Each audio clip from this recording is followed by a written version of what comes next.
మనం బ్రతికినప్పుడే మన ఇంట్లో వాళ్ళు కూడా రక్షణ పొందుకోవాలి.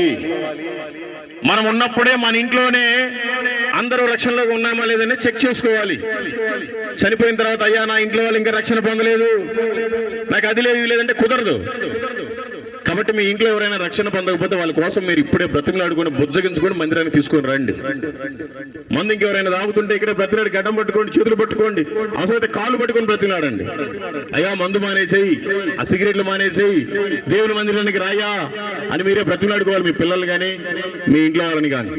లేకపోతే భయంకరమైన నరకం ఉంది, తెలుసుకోవాలి. లేకపోతే చాలా కష్టం.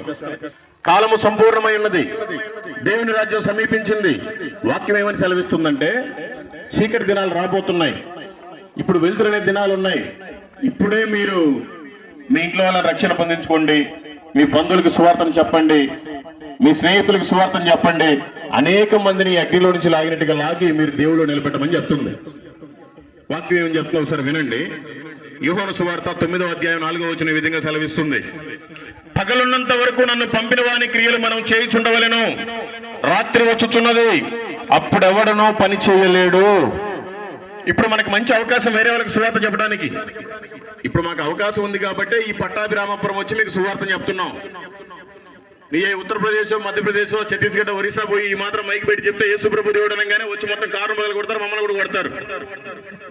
అలాంటి పరిస్థితులు రాకముందే పగలు ఇప్పుడు మనకి ఇక్కడ ఈ పగలు ఉన్నప్పుడే మనం అనేక మందికి చెప్పుకొని దేవుళ్ళకి నడిపించుకోవాలి. వాక్యం సెలవిస్తుంది. తర్వాత చీకటి రాబోతుందంట.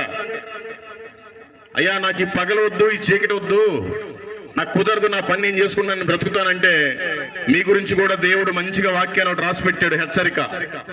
మత్తయి సువార్త 3వ అధ్యాయం 10వ వచనం. ఇప్పుడే గొడ్డలి చెట్ల వేరును ఉంచబడి ఉన్నది గనుక మంచి ఫలము ఫలింపని ప్రతి చెట్టును నరకబడి అగ్నిలో వేయబడును. అర్థమైందా? ప్రతి జీవితానికి ఒక గొడ్డలి పెట్టున్నాడంట ఆయన. ఆల్రెడీ నన్ను వేసాడు.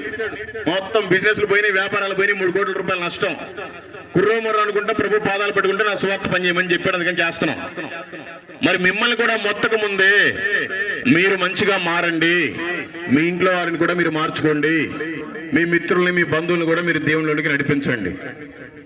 లేదంటే మీకు పరలోకంలో పాలు లేదు, మీ ప్రయాణం నరకంలో యాతన ఉంటుంది. కాబట్టి తెలుసుకోండి, ఈ లోకం శాశ్వతం కాదు, ఏ రోజు చివరి రోజో తెలియదు. మనమంతా భక్తులుగా ఉండాలి. భక్తులంటే ఎవరు?